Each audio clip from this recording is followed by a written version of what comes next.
America, America the beautiful, America, God shed his grace on thee. You know, we've all sung those words.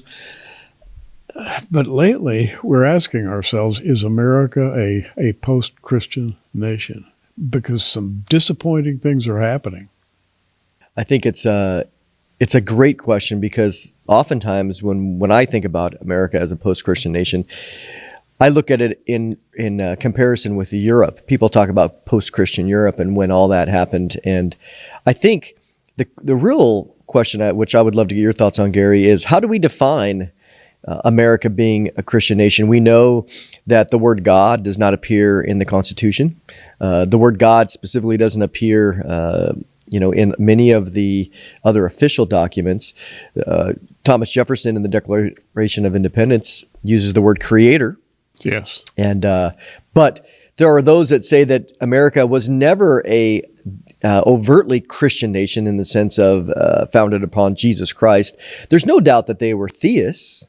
They were deists in that regard. Yes. They believed in God's existence. They believed in God's existence. They believe in providence and no doubt Benjamin Franklin and others. But so people talk about whether we were ever Christian, but no matter what, when you go and you see the growth of our country in the beginning, there's no doubt it became very Christian with the churches and the foundational time frame. Certainly 1600s, 1700s, the Pilgrims, the Puritans, etc. So how do we define, before we say whether it's post, how do we define a marker there? What do you think? Was Christianity ever a compelling movement in America? And I would say yes. And I go back in my mind to the days leading up to the Civil War. The Civil War had a lot of interpretive Christian belief. And you had factions in the South who had one type of Christian belief, factions in the North who had another type of Christian belief. But America's leaders in the North certainly were believers in God. And imperfect as they were, but they were believers, right? Yeah, nobody's perfect. True. And in the South, they had a slightly different approach, a more formal approach to Christianity. And they eventually, after the Civil War, evolved a sort of a compatibility with the northern states. And from that point on, and I think of like 1865 to maybe 1948 as a time when we had a Christian ethos in this country, where in government, before people did anything, they prayed about it. They actually had ideas like, would God approve of this? You know, you'd hear people making statements like that or asking questions. I think that began to fade out starting in the 50s, 60s, 70s, 80s, and then with increasing speed in the last 3 decades. So I think America was more Christian then than it was now. But again, how would you put it?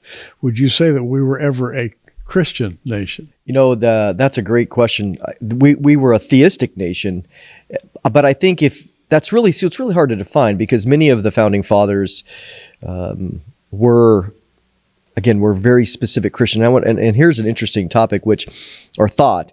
Many people get a little upset, but I think if they do the research, they'll find that this is the truth. We often talk about Thomas Jefferson as an example, where Thomas Jefferson was not a Trinitarian. Right. Many of them were Unitarians, and they believed in God, but they denied the deity of Jesus.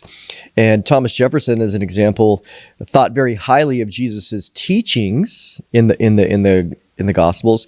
However, if you look at his Jefferson Bible, and you actually spend the time to research it, it's fascinating to see how he promoted prayer. But in his Jefferson Bible, he cut out things that he didn't like everything that Jesus said. So he didn't just submit.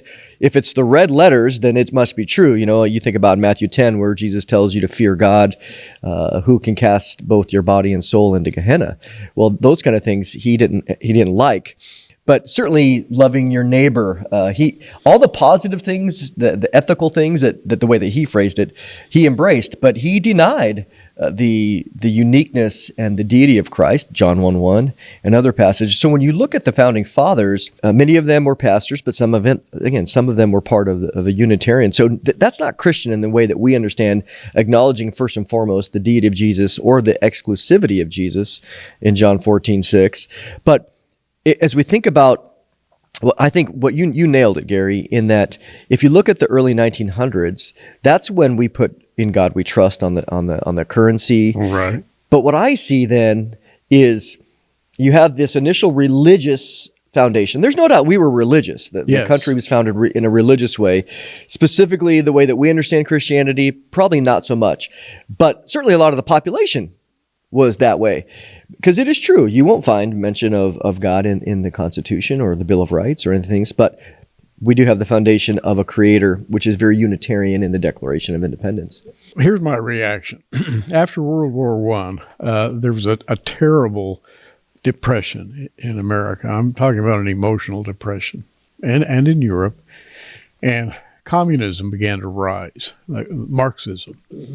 And if you look at what was happening in Russia, in China, and Eastern Europe and so forth after World War I, and then culminating in Hitler, Hitler was a National Socialist and certainly was anti-God in the most amazing ways.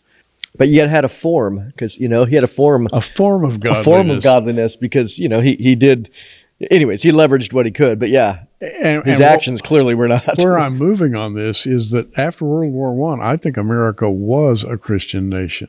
It was a time of, let's get moral here. And it was a time when whiskey barrels and Prohibition, right? Liquor bottles, during the Prohibition era, where liquor bottles were being smashed in the streets. And we've all seen the old movies.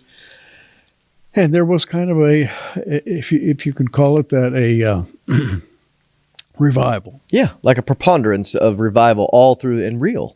And then I think there was another revival after World War II. People were so thankful that World War II had finally come to an end. Israel became a nation, 1948. Things began to change in the 50s and 60s and 70s. I think there was a time when America really was building churches, building a society. They still taught. In fact, I remember that they taught about Jesus in many schools. Yeah. Many schools had textbooks, actually, that featured Bible quotes.